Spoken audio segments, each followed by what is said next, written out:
What are these letters addressed to somebody else? What do you mean I'm not the first occupant, you hussy?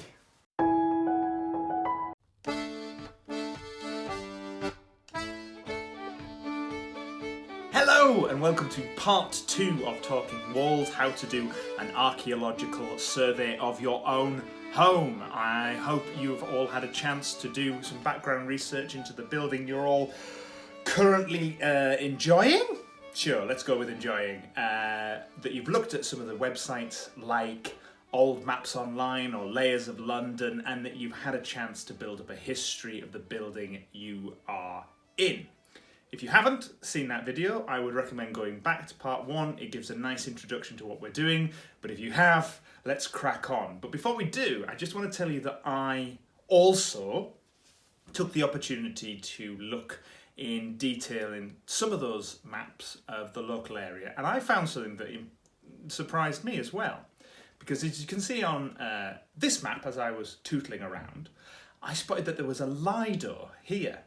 Now, I would definitely know if there was a Lido in the local area because I would have been in it anytime the sun barely got out from behind the clouds. You know, if it had peaked over 12 degrees, I'd have been lying in that thing. So I realised that there was not a Lido there. But I hadn't seen anything that struck me as really being that building. So I looked again and again, and I used the map regressions. Looked, you can see it's on this map as well. And then we opened up the tab on Layers of London to look at the modern satellite map. And that's when it struck me that the Lido was actually this building, which is a garden centre I have been to loads and have sat in going, why is this such a weird shape? And now I know that their herbaceous border is in the deep end. So that's quite exciting. So even I have managed to benefit from doing these videos already, and I hope you have too. Because today we're on to part 2, the written description. A really important part of understanding a building is writing everything that you see about it. There's lots of things that you would include in these descriptions, and for today I'm going to need you to grab a pen and a piece of paper, or a computer if you're modern. Sure, use word processor, that's probably easier. So that's what we're going to do. We're going to look at what would go into a written description. However, I'm going to be a bit cruel first. What I want you to do is I want you to look up from the screen to the wall that is directly opposite you, and I want you to write down absolutely every single thing that is on it. I'll give you, should we call it 20 seconds? Go.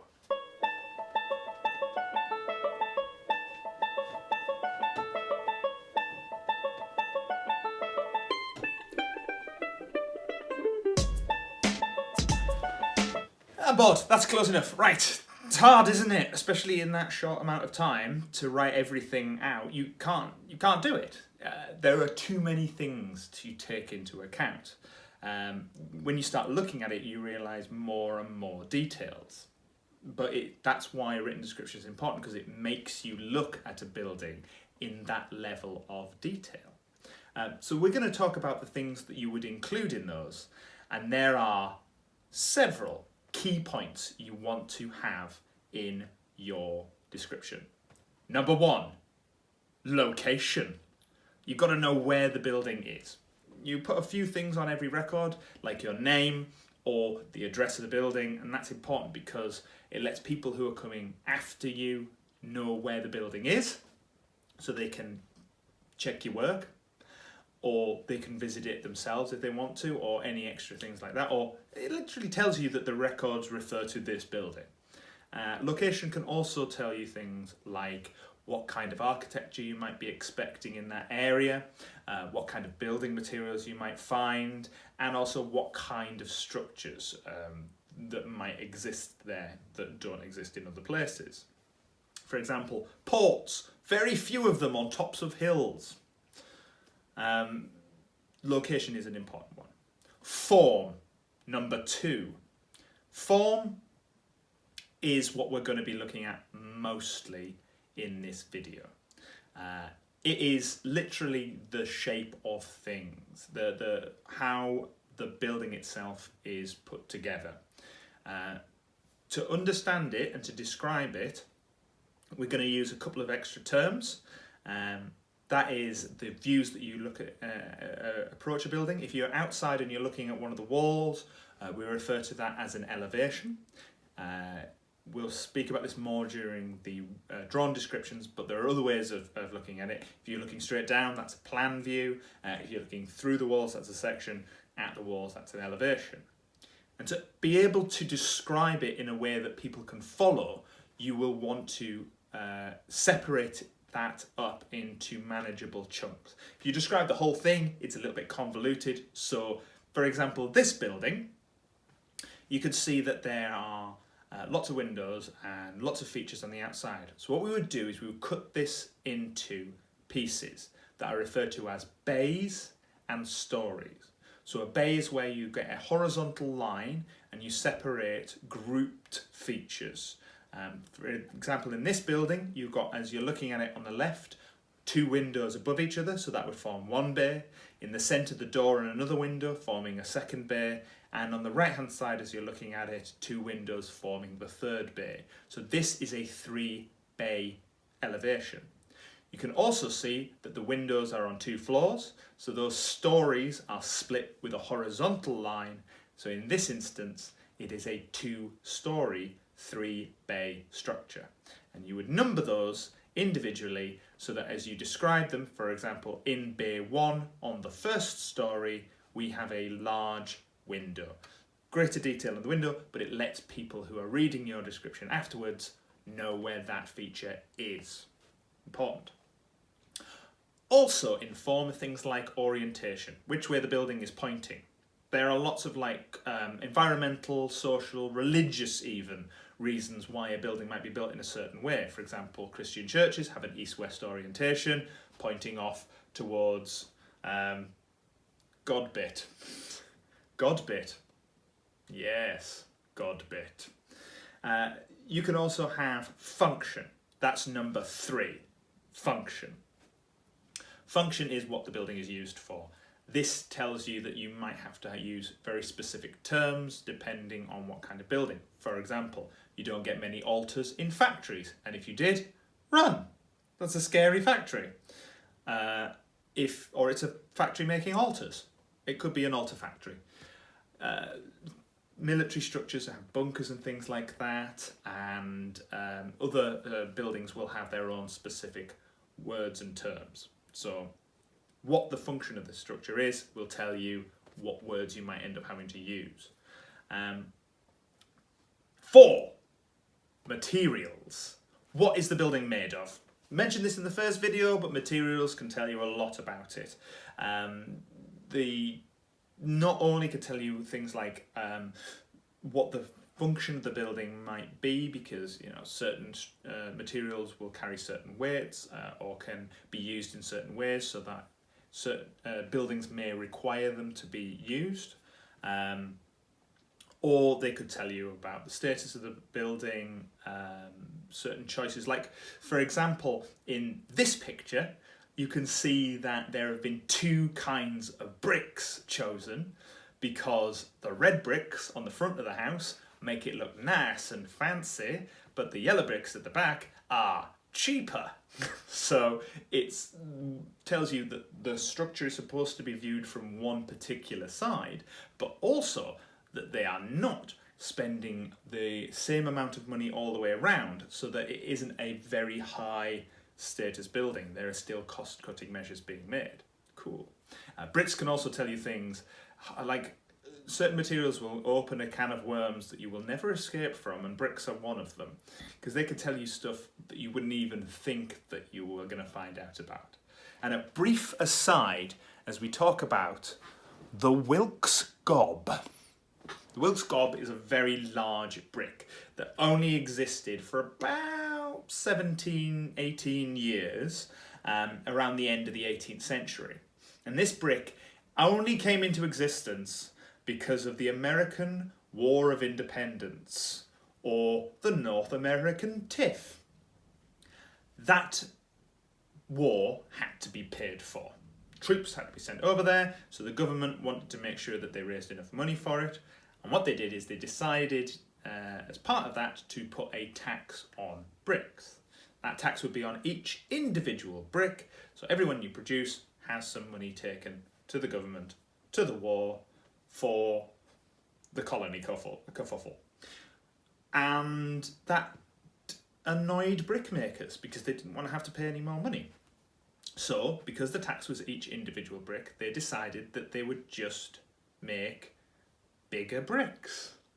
And so, over that period when the tax was enforced, the bricks got bigger and bigger and bigger until you get to something like the Wilkesgob, which is a particularly large example of it, and you get these houses and buildings that are made from enormous, stupidly sized bricks. But they only exist for a very short period because the British government, they want their money. Oh yeah! That was way more impressive before we went digital. Anyway, so what they did as a government was they said, right, there's two levels of tax then. There's the normal tax for normal bricks, and then there's a super tax for big bricks. And everyone went, oh, we only make normal bricks, we're very sorry. But it's a cool kind of like dating thing that tells you something about the society and not just about the building. Their setting.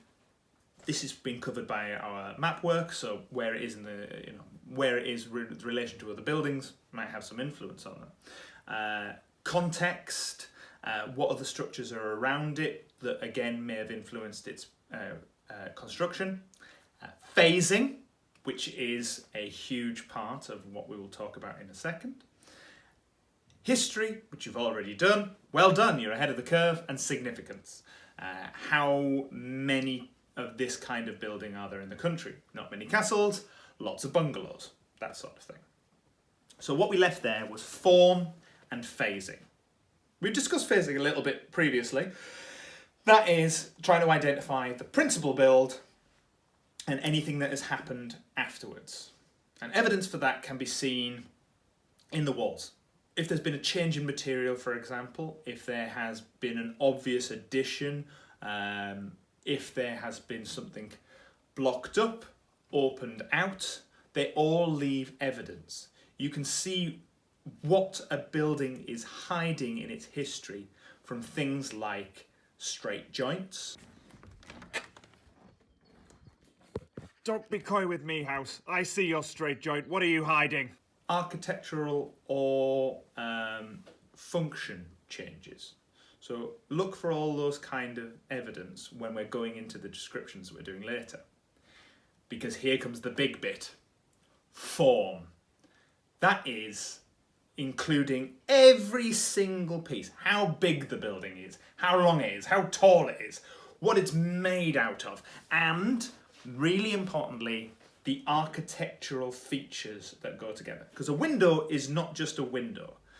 You can have lots of different kinds of windows. You can have, a thin window, a tall window, a casement window, a sash window.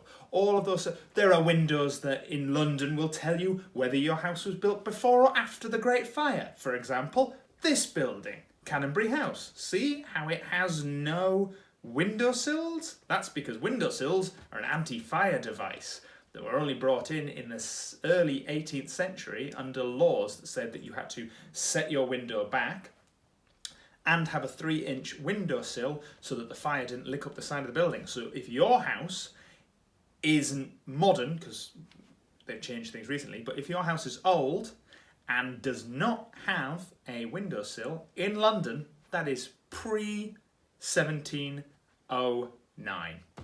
Cool. Windows. But you need to know how to describe those. You need the words for that. And that is where we do not have time to get into everything. But if you did want to learn more, I would recommend this book as a good starting place. This is Rice's Architectural Primer. It splits the understanding of how to describe a building into two main sections. That is the grammar and the vocabulary. I think it's a really good way of looking at it, so that's what I'm going to try and talk to you very briefly about here. But if you want to know more, I fully recommend this book. If nothing else, it's because the pictures in it are brilliant, and they tell you all of, you can hold them up against the building and essentially find out what it is that you're looking for or looking at. well worth a look. However, as I say, splits things into grammar and vocabulary. And the idea is that grammar refers to there are some architectural features that form the basis for most of the rest of British, particularly architecture. And those forms are classical and Gothic. Classical is, as it describes it in its name, part of the architecture of the classical civilizations, the Greeks and the Romans. Gothic architecture is what you would think of if you were thinking of medieval churches or Dracula, right? That's what basically it's columns or pointy stuff. That's classical and Gothic architecture. And you do still see elements of both in buildings that come from time periods afterwards. They're very important to understand those. For example, if we look at this building, this is a normal suburban home, but with a very grand entrance, I'm sure you would agree. And that grand entrance includes quite a lot of elements of classical architecture. For example, the archway over the door, that is a Roman arch, that kind of nice, smooth, semicircular one. Above that, we have something called a pediment, the triangular piece that would sit on top of the columns in a classical Greek temple. Here, over someone's nice terraced house. Oh no, these were semi-detached. Apologies. Oof, God. Oh, I nearly put them down the social order there for a second. You can even see either side of the building's door, there are columns. In this case, they appear to be Corinthian columns or something akin to those, because they've got the fancy bits at the top. There are 4 orders of column. There are 3 that you need to care about. They are Doric, which is boring. That's the straight lines one. There is Ionic, which is like an eye. And there's Corinthian, which are fancy. And the other one is Tuscan, which is basically fine. But yeah, you can see classical architecture still fits into all of these buildings. Even internal structures, we use certain words that are related to classical architecture. For example, the bit around your door that you call a door frame, that we can refer to that as an architrave. An architrave is a term that comes from classical architecture. So all of these words are important when you're writing your description. And that's what we're going to do now. I want you to keep in mind a couple of those things. Looking for evidence of repairs, changes, phasing, that kind of stuff. And looking at some of the architectural terms we have spoken about, because here I'm going to pop up some pictures of some houses that I found during my government-mandated 1 walk a day. And I want you to pause the video and quickly write or try and identify the key features and changes to the buildings in those pictures. Okay, sounds like fun? Good, excellent. So here is picture number 1. So this one looks like it's quite interesting because there seems to be a change in the brickwork about halfway up the side that we can see here. Look at the line of red bricks that are running. You can see it suddenly stops, and next to it there is clearly a change in the line or colour of the bricks that are being used. This would suggest that there may have been a rebuild of the roof line, possibly also a change in the back of the building. Maybe an extension's been removed or the building has been extended. It was difficult to see at that distance. You'd have to go up, but you can see that there has definitely been some change in the structure. You could also write about the addition of the garage, some of the windows and things like that. But the key thing to look at there is the brickwork. So here is picture number 2. Yeah, pretty obvious what we want to be talking about here, isn't it? And that's the bike rack. And the super obvious block door. But there are a lot of things on this which are quite interesting because people wouldn't normally think to include them. How many people had on their description the warning sign about the danger of electricity? You should include that as well. It's modern, so people tend to throw those things out or forget about them, but it is part of the history of the building, so it should still be included. Also should be included is the burglar alarm at the top, the lights that you can see, all sorts of different elements. The fact that the bottom of the wall has a different covering, all of that should be included in the description, not just the very obviously blocked door. All right, here's the last one for the video, and then I'll send you on your way. What can you see in this picture? Yeah, that was a bit mean, that one, wasn't it? A lot going on in that one. You can see that there are elements of both classical architecture and things like the mock Tudor effect that you can see in the gable. That's the bit facing out underneath the end of the roof. It's that triangular bit above the window on the second story. And stories are important. If you were writing this description, hopefully you've remembered to separate the building into bays and stories to be able to describe it. In this instance, I think it's a little bit tricky. You could say that it's a 2-bay building, or if you wanted to include the garage as a separate element, a 3-bay building. But it's definitely a 2-story structure. There are no windows in the roof, so you're pretty safe on it being a 2-story structure. Then to the actual things in it, you would have to put the classical architectural elements like the urns that are just above the garage and above the door. There is the door itself with grand columns holding up a moulded architrave, forming a very short portico. Essentially, if you see these on big stately homes, they're the kind of the canopy that sits out in front of the main entrance, making a grand entranceway. And that's what this suburban North London home is copying. Also, though, we said that there's classical elements. The shape in the gable, that sort of 4-leaf clover thing, that's a quatrefoil, and that's a part of Gothic architecture. So this normal-looking house is reflecting classical and Gothic elements. That's why it's important to learn those. So, I hope you've enjoyed yourselves. If you're writing your descriptions, if you have any questions, or if you found any buildings that you think would be particularly interesting to look at in the next video, send those through to me. You can get me on Twitter or Instagram, which is down in the description below, or on the end. Other than that, please have fun, enjoy writing the descriptions, go and learn some of the terms, because there are lots of them and it's really exciting to go through them and find a new one and use it. And until next time, I hope you have lots of fun learning about your house. Bye!